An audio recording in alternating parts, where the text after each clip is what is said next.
So yeah, been in Newburgh 30 years, and I've obviously kind of come in and out of the Newburgh Climate Group in terms of coming along to their evenings. So there's a lot of kind of interesting stuff that's going on in Newburgh. Yeah, and in terms of the worms, I've been playing about with worms for probably about the last 15 years, but kind of took off at the beginning of last year, really as a result of a discussion over a pint in the pub with someone who was also a closet worm enthusiast, and suggested I stick up a Facebook page just to let people know what I was doing. So I'd done that, and I'm not sure if I regret doing that, because the interest was really quite mind-blowing. And before I knew it, I had various different people asking me if they could buy worms off me, if they could buy compost off me, worms for their pets, for their gardens and such like. And then I had people approach me in terms of offering me different types of containers that were effectively their waste, and whether or not I could use them for in the process of worm farming, not just in terms of containers, but also offers of different types of organic waste. The first of which was Cost Cutters at the time, Stuart's shop on the main street, where he had well, it still does have the Costa machine. So as I say, I'd been doing worms at home, just in terms of having my own small homemade wormeries, and just, you know, processing my own food waste with the worms to create compost for the garden and the greenhouse. So that's kind of where it all began over the last year. As I say, as the interest has grown, it's kind of grown UK wide, and I've had different people from all over the country asking my advice as if I was an expert, because you know, I think there's a lot of people like myself, before I came out the closet, was doing it at home, but once you kind of get known that you're kind of doing it in any kind of scale, you start discovering that there's a general interest out there. So that's led on to people getting in touch from organisations like Zero Waste Scotland, SEPA, different organisations that are looking to do something a bit greener with their waste. So during the summer, I kind of expanded. I was asked to attend a kind of leadership programme, entrepreneurial programme, and suggested that I start up a business to see how it could take the whole idea of vermiculture and vermicompost as a kind of local green organic waste processing type business forward. So that's what I've done. So I've kind of gone from one worm bin in my back garden to probably about 400 or 500 containers, not just here in Newburgh, because my wife kind of put her foot down at one point, to I've now got a 5-acre site up in Peterhead, just outside Peterhead. So I suppose I was never kind of considered myself an environmentalist or a tree hugger, but obviously being interested in the environment, and yeah, I have concerns about climate change, but I've always been a bit of a waster. My career in social care has brought me in touch with a lot of different types of waste, food waste, having at one time ran only one of 2 food banks in the northeast, and now there are dozens and dozens and dozens of them, and waste was always an issue there. Running other organisations where things like cardboard were a big waste issue. textiles being a waste issue. So I'd always been curious about doing stuff that would be able to kind of turn that waste or add value to that waste. And worms, for me, is an answer to that. So that's just a wee bit about the Newburgh Worms as a kind of business. It's a business that doesn't make me any money whatsoever, but loving the experience, meeting all these different people from different organisations that have got an interest, and I suppose just trying out new and different things. And I'll come back to some of the things that I'm involved in later, which are fairly innovative in terms of waste management. So worms, there are 27 different species of worms in the UK. I use three of those species, mainly the Dendrobana worm, which is a worm that lives close to the surface and is a shallow burrower. The red worm, which is a surface worm, and a worm called the tiger worm, which is well known for being able to chomp its way through food waste.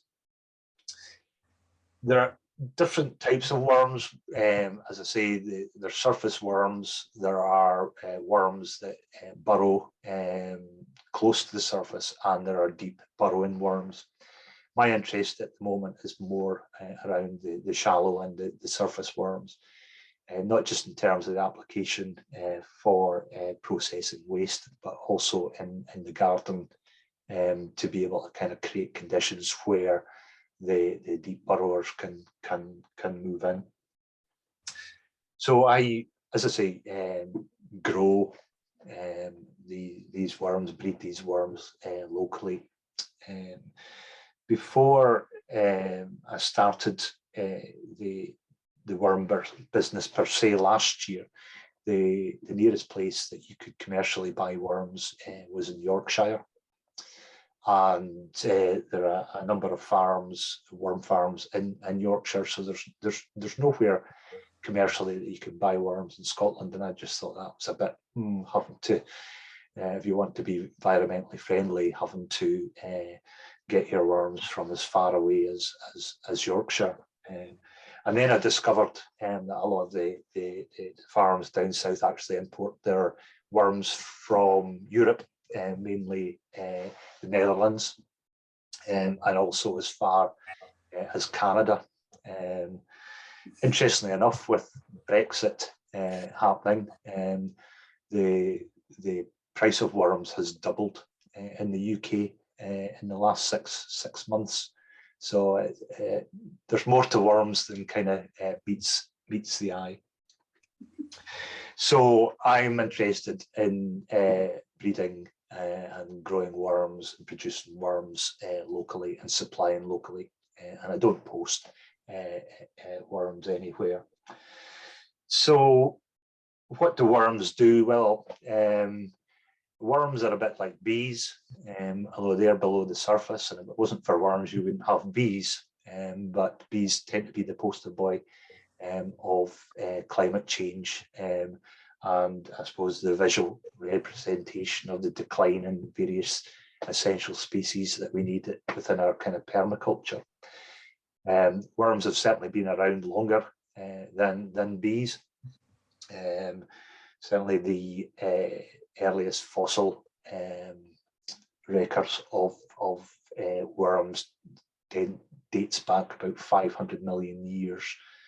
So they've been around for a long time, and over that time they've obviously developed the environments for plants and the whole permaculture to be as it is now.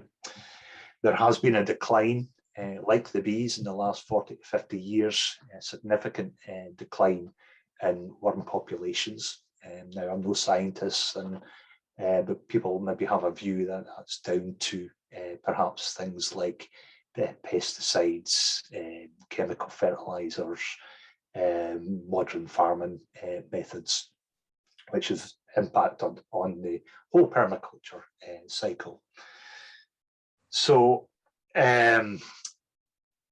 where we're at now, some recent studies have suggested that 40% of our agricultural land is seriously deficient in worm populations. And this may have an impact on poorer crop yields, as well as even things like flooding, because the soil doesn't have the structure that it would have if there was a healthy worm population to retain moisture. So there perhaps is maybe hopefully a kind of growing thought that worms have their place, and we should be creating the conditions for worms to grow and produce, so that they can increase the soil structures. Worms, by their nature, live in the ground, and what they do is, obviously, from the surface, they consume dead matter. It's not the dead matter itself; it's the microorganisms, fungus, bacteria that they actually consume, and everything else that's attached to those, and they're kind of joint attached. The worms consume, and they produce what's called a worm cast.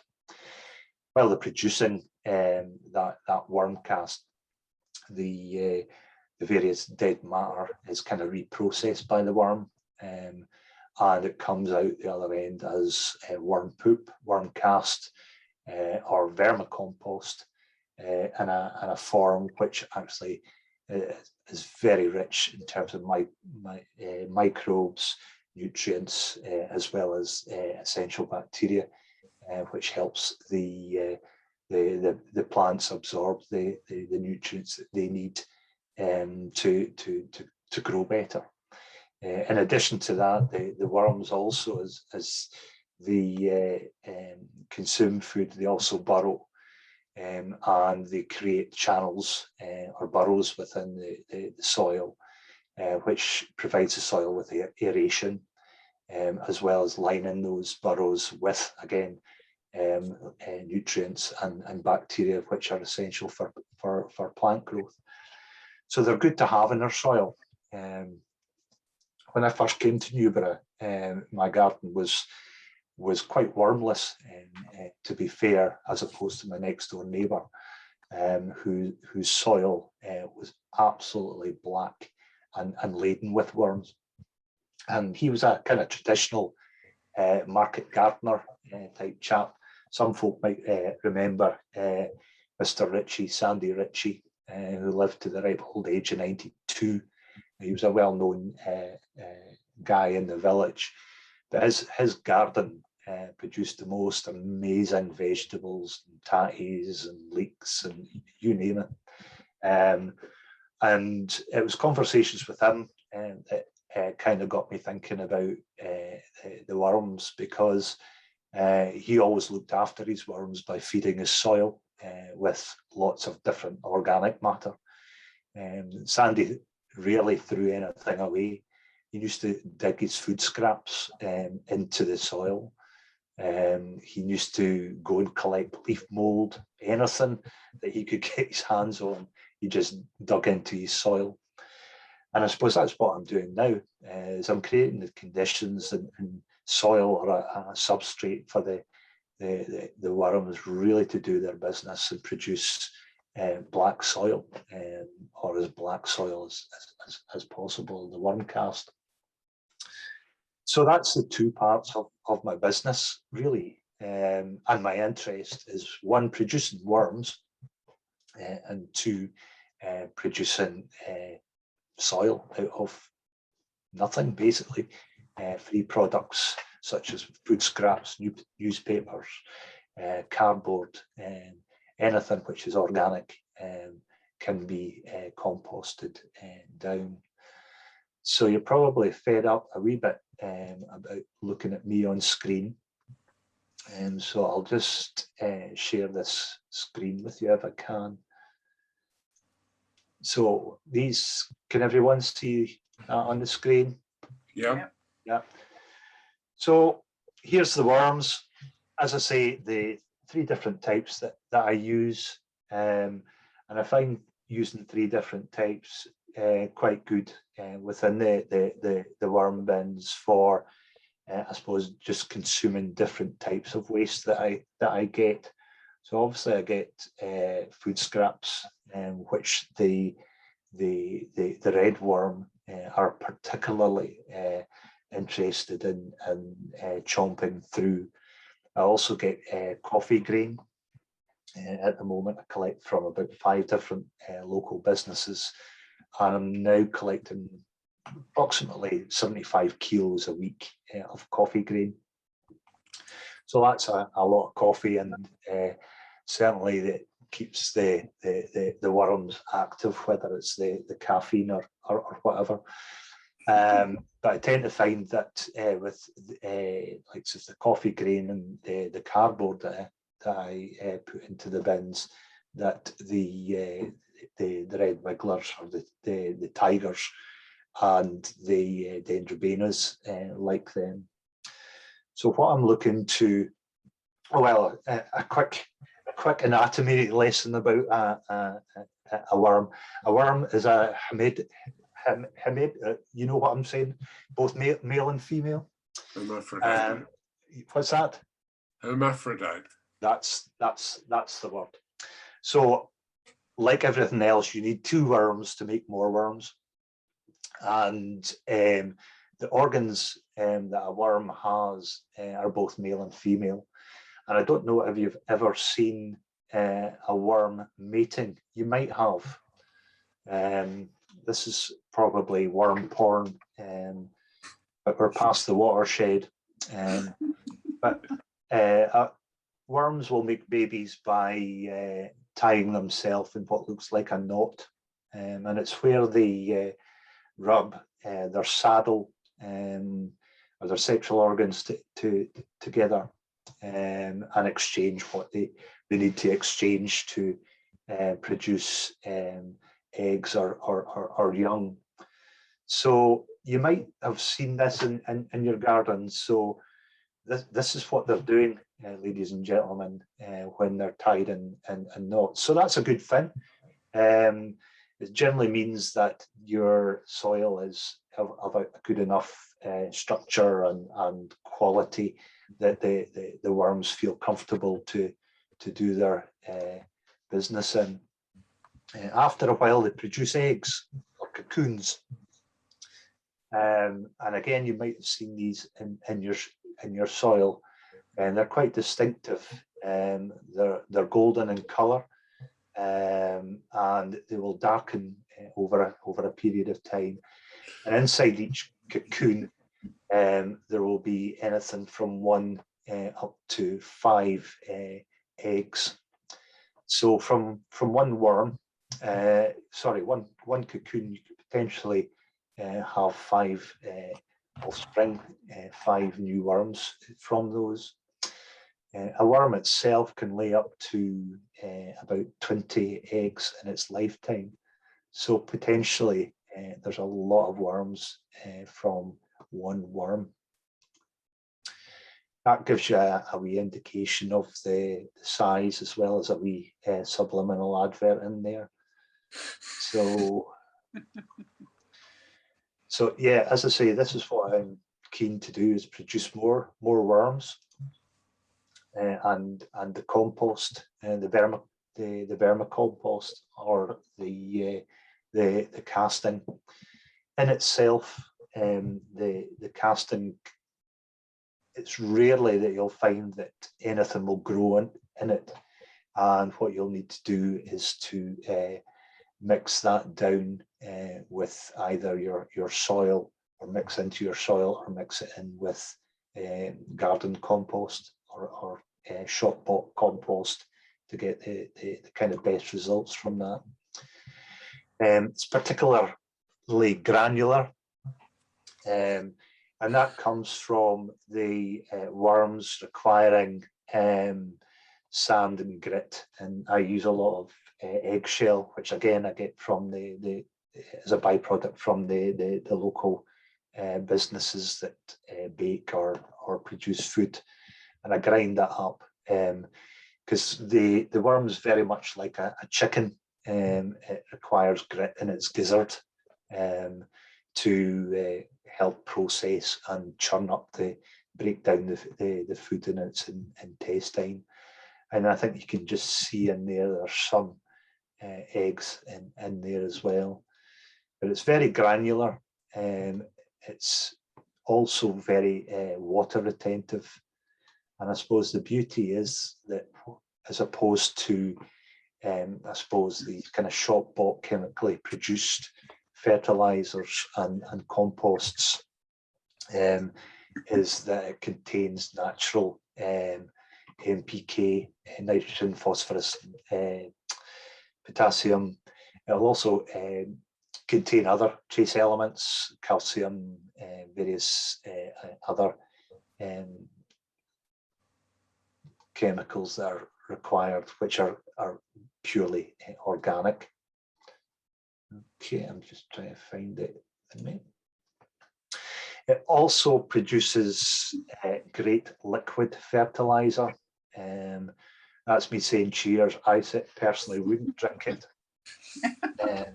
But in some processes, particularly if you're feeding your worms green matter, vegetable matter, grass clippings, part of the process, it develops or produces a leachate. It produces moisture.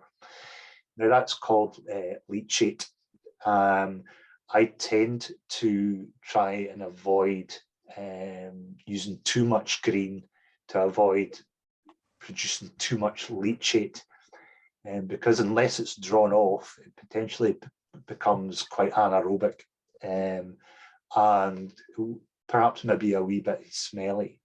Some of the bins that I do have either drainage or a tap to drain that leachate off. Now that's opposed to what's called worm tea. And I prefer to use worm tea in my gardening in terms of feeding my plants. How I make my worm tea basically is, once I have castings from the worms, I put them in a muslin bag and I soak them in a large bucket. And basically what that then does is it draws out the nutrients and the natural fertilizers and the microorganisms out of the cast into the water, and then I use that as the liquid fertilizer. And I would say it's very, very good stuff. The tomato plants are just amazing. And I haven't bought tomato feed in probably about 5-10 years. So that's the worm tea. A lot of people use it for their house plants. A lot of people put it in their watering can and water their grass with it as well, as opposed to, again, buying lawn feeds, which are more often not artificially produced. That was just a wee trial for demonstration purposes. That was chili seeds. That's a week after sowing. What I decided to do was buy the cheapest compost I could possibly buy in Aldi's up the road. So the tray at the top is just pure Aldi's compost with, I think there were six chili seeds, and that was after about 7 days. There was no sign of growth.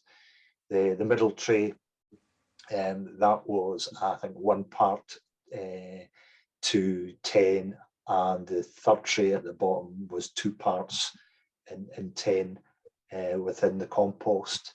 So it's certainly very helpful in terms of young seedlings, and that the seedlings tend to get a lot of benefit, perhaps from the nutrients and the microbes and whatever the worms produce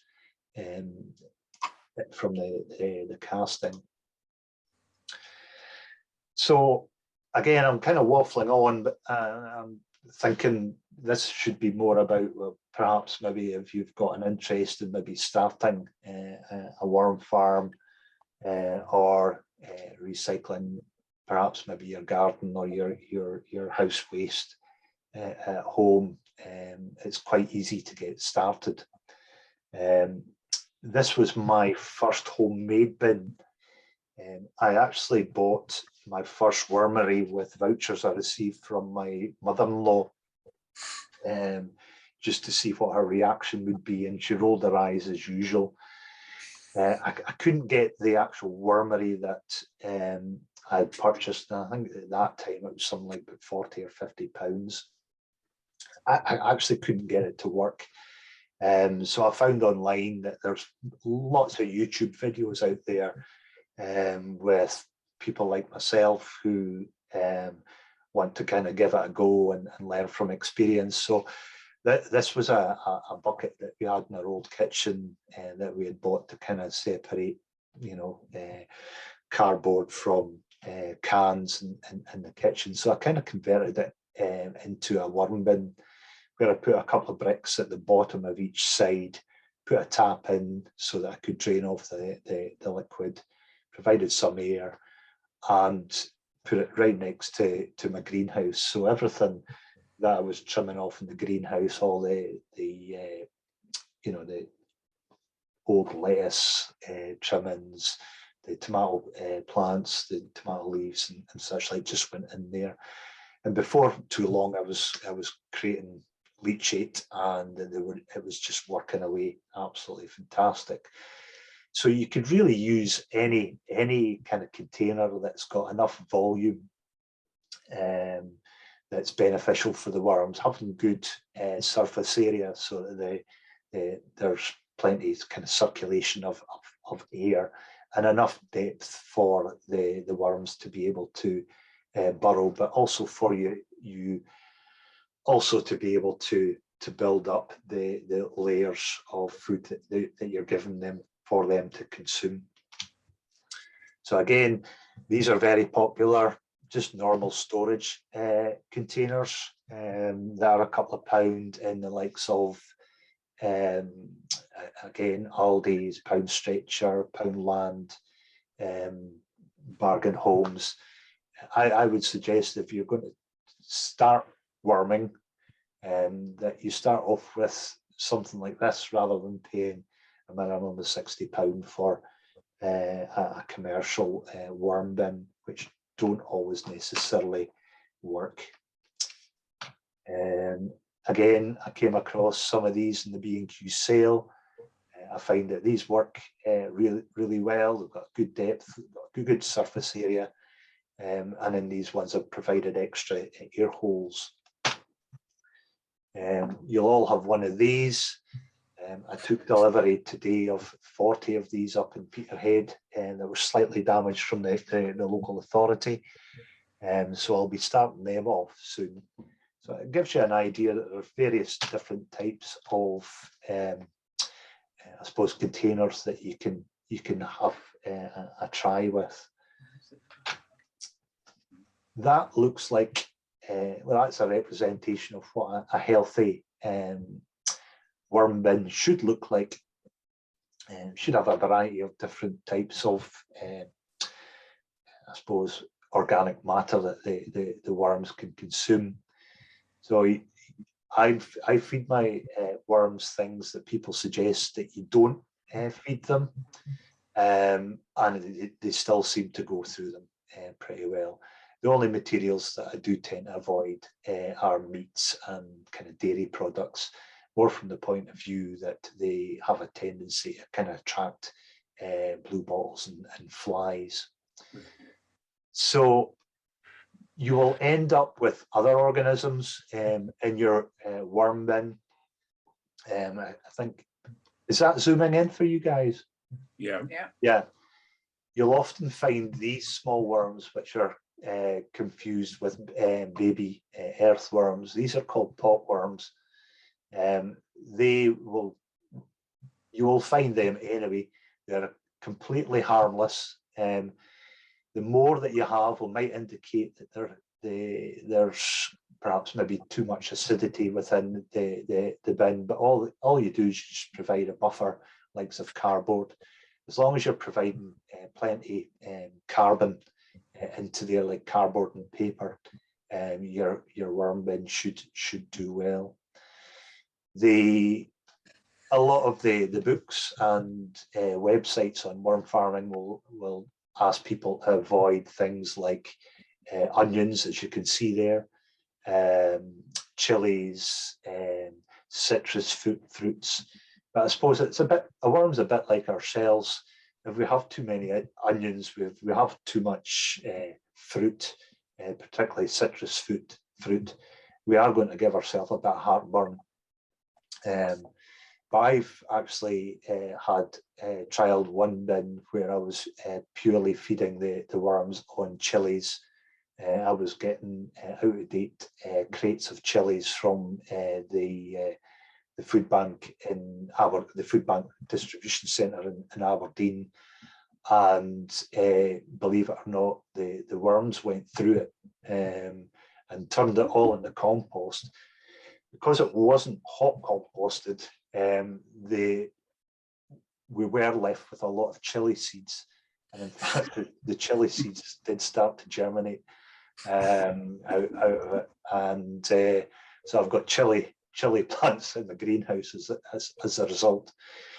That's one of the drawbacks about worm composting, is that if you're putting food waste into it, because it's not a hot composting process where the compost heats to a point that you're killing off things like seeds and whatever, you will get seeds, but at the end of the day, I don't have a problem with that. If they germinate, I just pull them out. Or in particular, that green bin that I showed you earlier, where I put all my kind of tomato waste from the tomato plants into, usually in around about February, what I'll have is some tomato plants, that small tomato seedlings, which I'll just pop out and then bring on in the house for my tomato plants the next year. Another tip, if you've got a greenhouse, in terms of that, once your tomatoes are kind of spent, is don't throw away the compost. Put it, your spent compost, put it into one of these kind of woven plastic bags, lob in a few worms, wet it, maybe throw in a few scraps and leave it in the greenhouse over the winter. And what you'll have in February, March is fresh new compost. I haven't bought a grow bag in about five or 6 years. I just kind of rejuvenate the old spent compost every year. Me personally, I do like my beer, and these are 30 litre key kegs. This is the kind of modern beer keg that a lot of the breweries are using now. They are single use and difficult to recycle. So I have a very good relationship with Brewtown in Peterhead, where I take all their used key kegs, depressurize them, and convert them into worm bins. So I'm helping, I suppose, with the circular economy. But these things are very high grade plastic and are just ideal for setting up worm bins. This is the start of my site up in Peterhead, just to give you an idea. How are we doing for time, Jane? It's 8:10, but it's fine. Oh my God! Right. Okay. I'll try. See, once you get me started about worms, sorry, folks. One possible contributor to the decline in our kind of indigenous worm species is this fella. This is the New Zealand flatworm. and this is an invasive species in the UK. And these worms devour our native earthworms. So if you come across any of these in your garden, the best thing to do is to destroy them. I usually use my Wellington boot and kind of grind them into the ground. They're not a typical earthworm. Well, they're not an earthworm, they're actually a flatworm. And honestly, they make you balk because they're so slimy. But that might be a reason why I hear so many times, even in the village, that folks say, I never see any worms in my garden.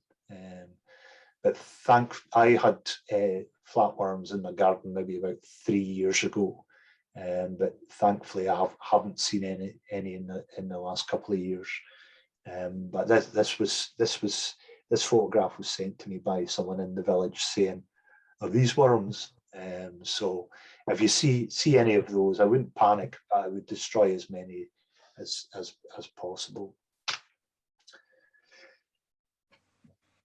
At the moment, there's a business that's developing along just outside Newburgh, which is going to be the largest indoor vertical growing company in Scotland. And I've been working with them to look at reprocessing their waste bedding from the growing process, which predominantly consists of coconut coir, which worms just love and can't get enough of. So this was just taken maybe just a couple of weeks ago, because I'm going to have to produce enough worms to get through 50 tonnes of coconut coir a year. So the idea is that we're going to reprocess and then reuse that coir for growing on the farm, rather than having to dispose of it off-site. And that there, I find this very therapeutic after a hard day's work, is egg collecting, is going through some of the more mature bins and picking out the eggs. So as you can see, what I've done there is I've started off a new breeding tray, and there probably about 400 or 500 eggs in there. So I'm hoping in the next couple of weeks I'll be announcing the birth of at least 400 to 500 new Newburgh worms to join the local community. So again, anything organic, the worms will eat. I'm also done some trials with anaerobic digestate from a local gas power energy, one of these things that produces gas from waste and silage and stuff, and that's working out really well. But within your own environment, I'm sure you'll have plenty leftover cardboard, egg boxes, tea bags, coffee, fallen leaves, even dried seaweed, and they love that as well. Grass clippings, out-of-date biscuits, wool. And to answer your question, Jane, textiles, they'll eat their way through cotton, wool, jute, flax, burlap. It does take a bit of time, but they do get through it. And indeed, in some countries like India, Bangladesh, Southeast Asia, the worms is part of their waste reprocessing, where they put kind of offcuts and cotton dust into the compost along with the worms, and the workforce take that away for their gardens to help feed their families. So I'll come off this now because I've kind of waffled on long enough. It's only meant to be half an hour. Sorry. I got carried away, sorry. Not at all. It was I was very interested in what you were saying, so I don't mind at all. And there's loads of questions for you. Okay. Do people want to ask their own questions, or do you want me to read them out? Can you read them out? Yeah. Jake? Okay. Is tying the knot, does that come from worms? Oh. Tying the phrase tying the knot. Yes, I think it might be. I think one of the origins comes, I think it was in the Nordic regions where they did actually, when you were getting married, bind you with a rope. Ah, right, okay. I've seen something somewhere that comes from worms, but hey ho. Okay. Is it possible for people to come and visit you? Yes, if you give me plenty of notice. Yeah. Okay, a couple of people asked that, so yeah, if you just want to, I'm going to be away the next fortnight, but if people want to message me through the Newburgh Worms Facebook page, quite happy to show folk what I do. okay. How are they protected from the cold? I've never had a problem with worms surviving the winter. Yes, we might probably lose a few, but even if you remember that time where there was the 3 months almost we were kind of in permafrost in Newburgh, it was maybe about 5 or 6 years ago. I still had worms at the end of it. I keep my worms inside and outside. Worms will generally be more affected by high heat.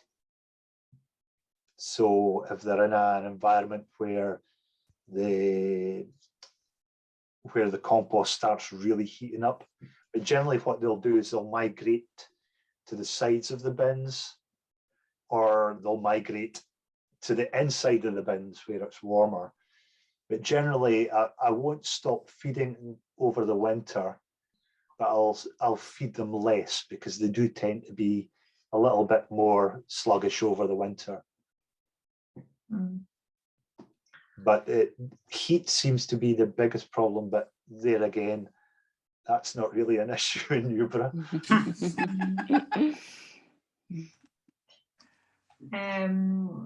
I've heard that red wrigglers are the most active, but they are not native here, if I'm right.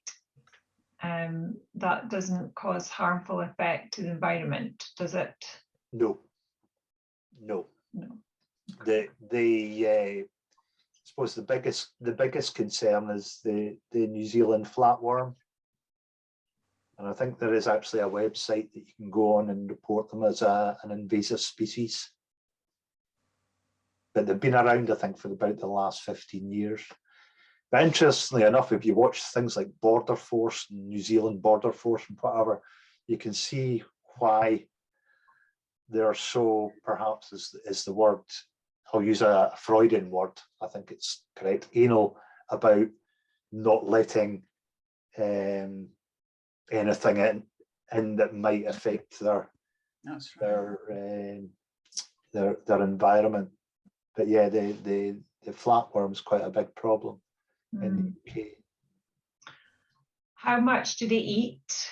i.e. a kilogram of worms, how long will they take to go through a kilogram of waste? They would probably, again, it depends on how well established your colony is and the environment that they're in. But they would generally, I would say, they would go through a kilogram. I would say be saying about a week. Now, there's a lot of, you'll see in a lot of these sites that, oh yeah, they'll eat double their body weight or half their body weight in a day. But that's under kind of exceptional conditions. So I would generally be saying probably a kilogram, at least half to a week on the safe side.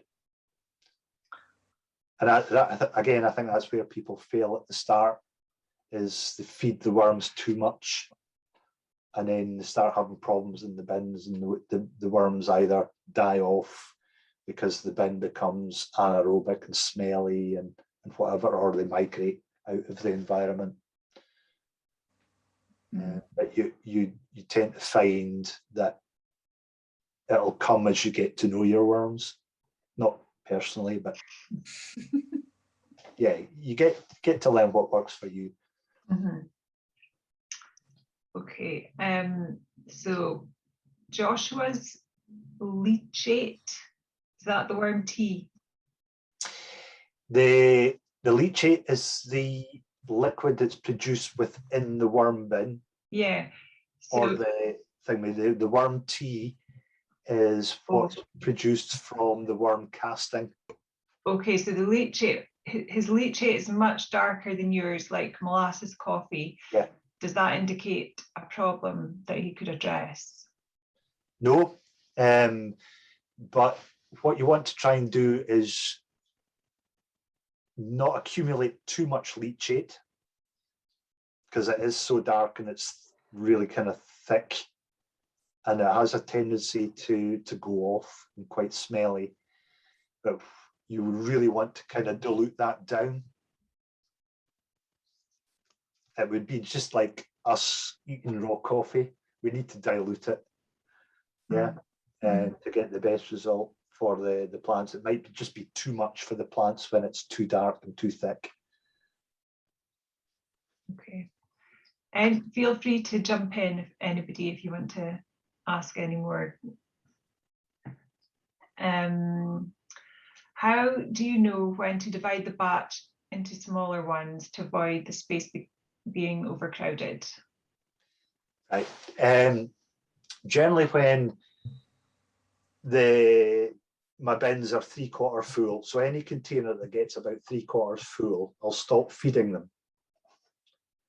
And I'll stop feeding them for maybe 2 weeks to a month. And what that will do is the worms will generally start going right round the bin, trying to find stuff to eat. So they'll just keep consuming, and they'll consume stuff that they've already consumed. And then when I see that, there's no visible fresh food, as it were, or when it's really black and quite granular, that's when what I'll do is what I call a harvest, is I'll take that out and then I'll sieve it through, and the fine casting drops out the bottom, and any undigested matter, like some bits of wood or plastic perhaps, or larger bits of stuff which haven't avocado seeds or mango seeds or whatever, I'll sieve that out and put into another bin. And also in that process, you're sieving out the worms. So then you start 2 bins from that if you want to do that, or just restart your bin again. But it's important to have, I suppose, some of the existing bin in your new bin, because some of the matter that you've taken out of the old bin, that's still inoculated with bacteria and microbes and stuff which will inoculate the new bin. That makes sense. Because that, again, when you buy a kit from down south, it'll be relatively sparse in terms of microbes and bacteria and fungus that the worms will feed on. So it generally takes a wee while before they establish. So the quicker you can introduce matter which is microbe rich, the quicker the worms can get feeding.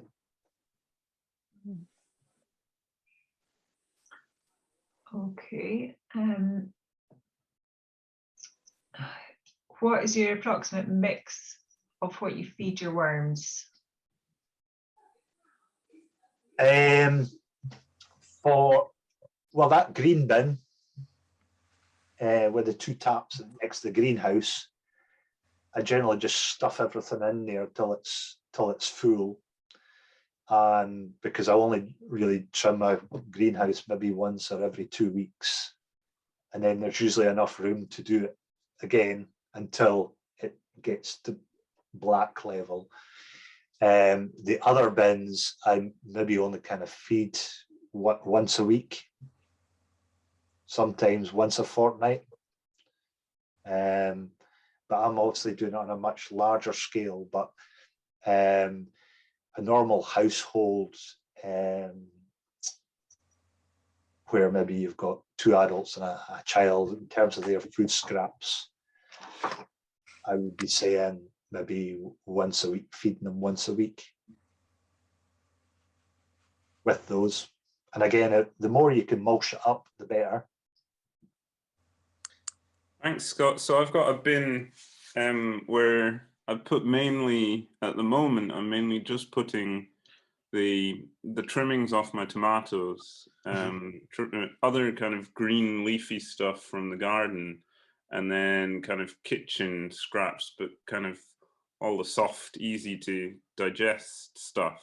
But from your talk, I've realized I probably should be adding some kind of crushed eggshell and maybe some cardboard as well. And yeah. I'm trying to figure out kind of how much would be kind of a right mix. Yeah. To add in. I suppose your best mix is it 3-to-1, your normal compost mix between browns and greens. Okay. But they just love cardboard. Right. Corrugated cardboard. I mean, it's always, I always layer my bins with a layer of cardboard. Mm-hmm. Helps keep the moisture in, but if it gets too moist, then the cardboard seems to absorb it. But then you always find that the worms are starting to consume the cardboard from the bottom as well. Also layer it. I had the most amazing cardboard harvest a couple of months ago when I got a new kitchen from Howden's. I ended up with about 300 litres of shredded cardboard. I was shredding for days, but that'll keep you going for ages. But no, things like toilet rolls, egg boxes, just shove them in. If your bin looks too moist, and it probably is if you're putting a lot of green stuff in, just stuff in a handful of cardboard every so often, and you'll soon notice it disappear. And I would encourage folk to dig cardboard into their gardens as well. As much cardboard as you can, and you'd be surprised how quickly it gets broken down, and you'll start finding worms start to appear. Thank you. But if you want to come round and inspect my tomato bin, Joshua, you're welcome. Might pick you up on that. Cheers.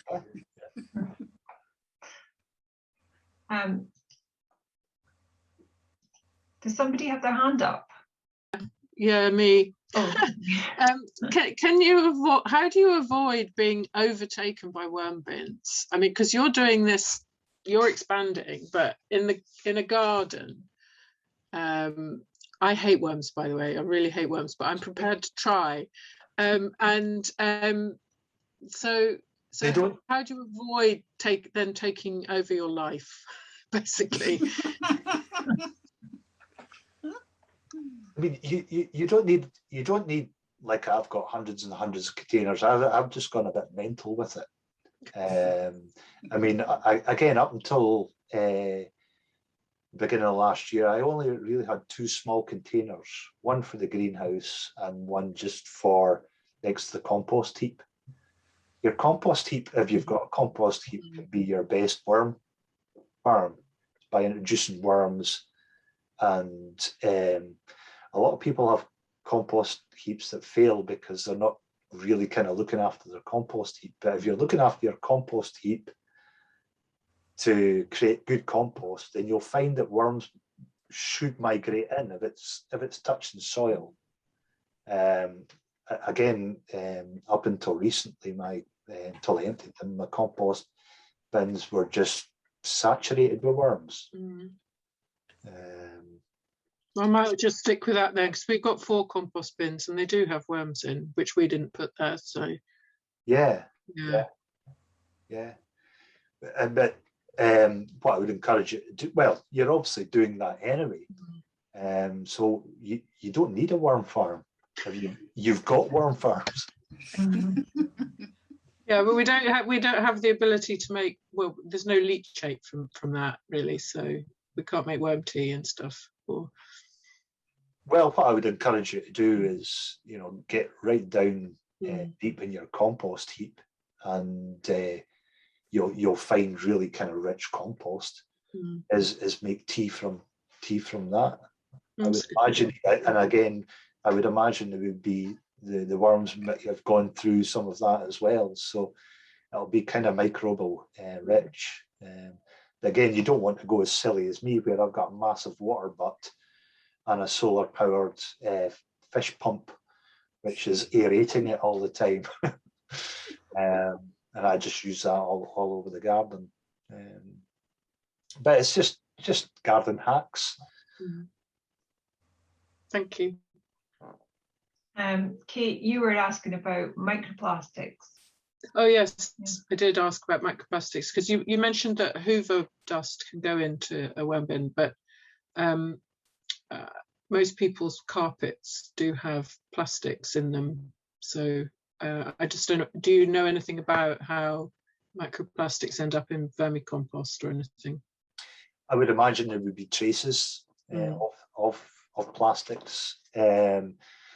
They certainly, in terms of other plastics, worms don't consume plastics. So if you are using cardboard or whatever in a bin and it's got sellotape or whatever, or whatever, you will tend to find that you can pick out at a later date.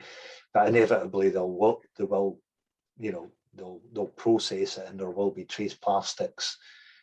I mean, there is some research that worms even have the ability to kind of reprocess contaminated hard metal land, and they reprocess the hard metals.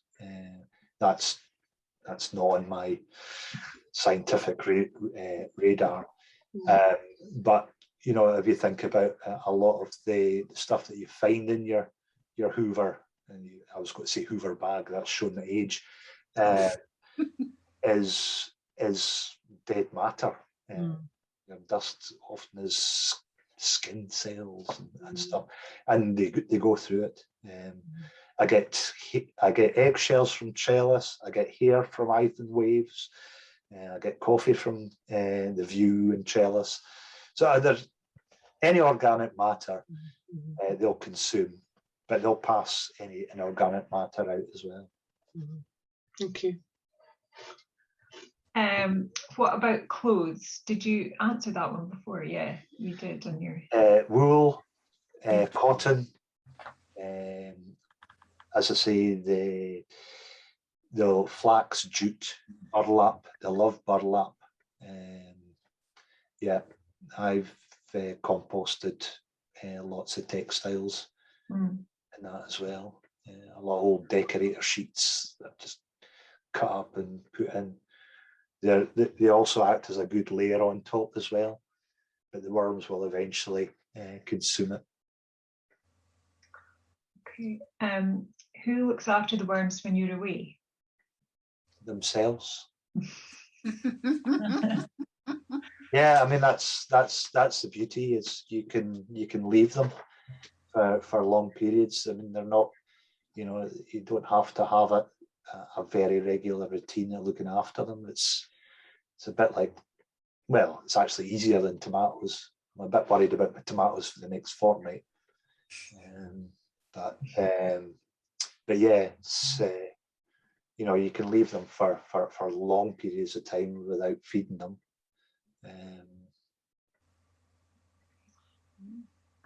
And where do your worms go?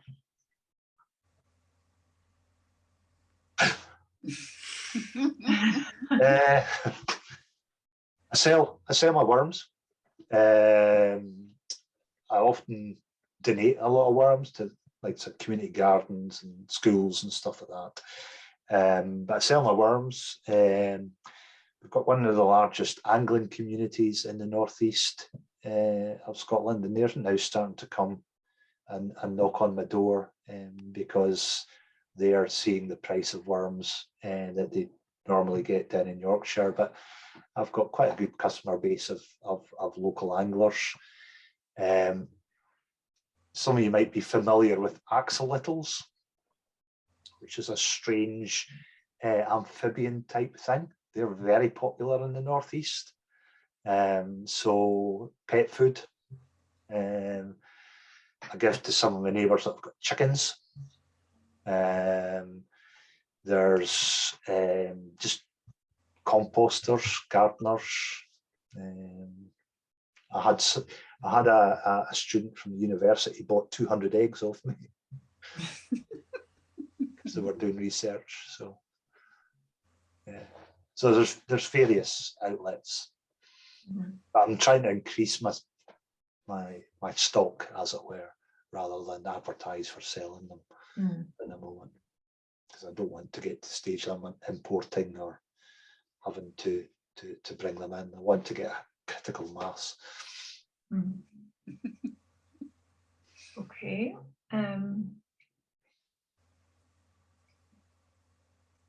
So Victoria is asking, if Cultivate Aberdeen would like to have a wormery, would you help to set one up? Of course. Okay, good. Right, is there any more questions? Anything else? Yeah, can I ask a question? Yeah. Scott, do you have any legal requirements by the local authority or even SEPA you have to get before you have to go commercial? Yeah. I suppose the main one that I've got is a waste carrier's license. just with the amount of stuff that I'm having to pick up and transport. I'm not having to go into any kind of I suppose permissions, because I'm not straying out with the food source that I'm feeding my worms in.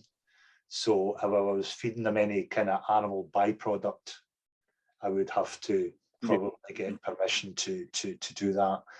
So I'm quite particular about what types of food I'm giving them. So I'm quite within my rights to use kind of things like vegetable matter or anaerobic digestate that's non-meat based or anything like that.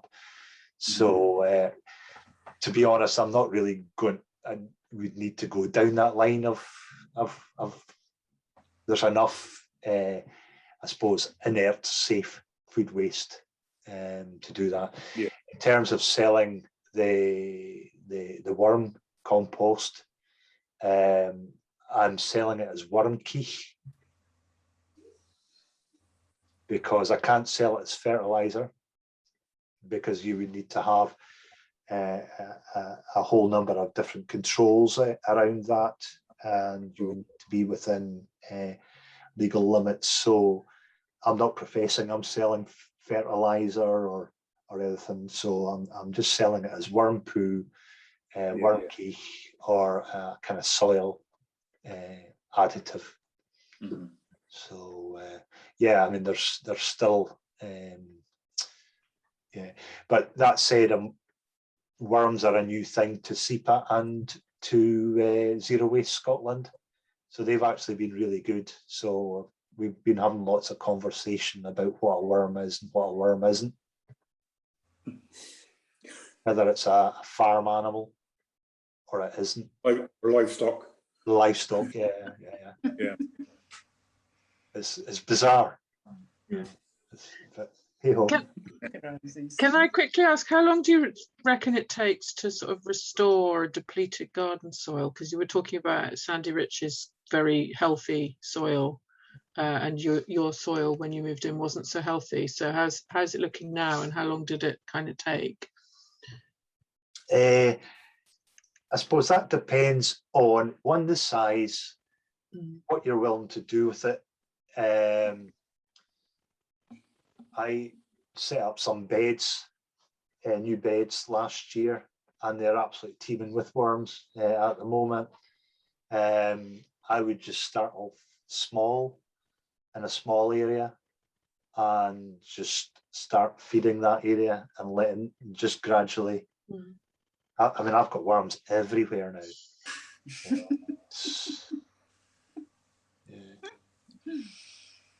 I think you need to make a comedy act out of this, Scott. It's really good. Thanks, Kate. I think, I mean, even without worms, I think you know, there'll be some worms there. You don't necessarily have to bring in worms. Obviously, bringing in worms will help boost the process, and I'm happy to supply worms on that basis. Obviously for a small cost, but people will have worms. It's just about how you help them multiply and help take over the area. Because as I say, I only started off with 1 or 2 worm bins at the beginning of last year, and that's all my own stock. It's quite amazing how you can build up, and it does become addictive. Sorry.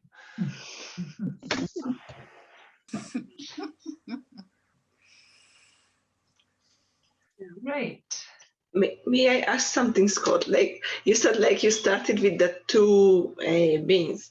You don't need to bring in, like, you know, new worms. Like if you are breeding an animal, you usually bring in fresh blood or type of thing. You don't. No, I don't do that. I'm trying not. Well, no, I don't. And I'm trying to commit to that for going forward as well. Or I could be making a lot of money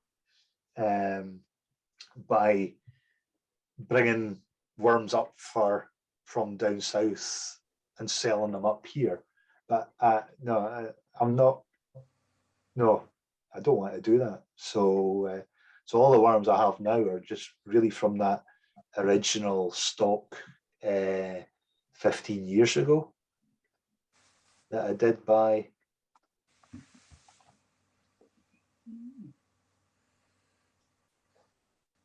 And they're Newburgh worms.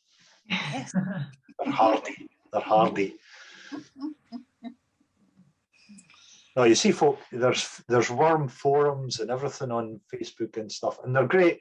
They're fascinating. But a lot of folk seem to go to the extreme where they spend an absolute fortune buying these boiler covers to keep them warm over the winter and all strange contraptions and stuff. But it is a bit easier than what it's made out to be. And as I say, on things like YouTube, you tend to find it's Australian and American guys that are really quite excitable and stuff. And obviously the climate and that's different. But there's so many resources on there, and it's all just a big learning experience. I still don't profess to be an expert on it because I can't pronounce the Latin names and all of that kind of stuff. But I find it quite therapeutic, interesting. Well, I wouldn't be speaking to you lovely people, and a gnome. Just a hands-on guy. Right. Is that everyone? Everyone's asked all their questions? Sorry, that was a long half hour. No, not at all. That's really brilliant. Thanks, Scott, so much for giving up your time and telling us all about your worms. Yeah. I've learned a lot tonight that I didn't know. So we'll give you a round of applause.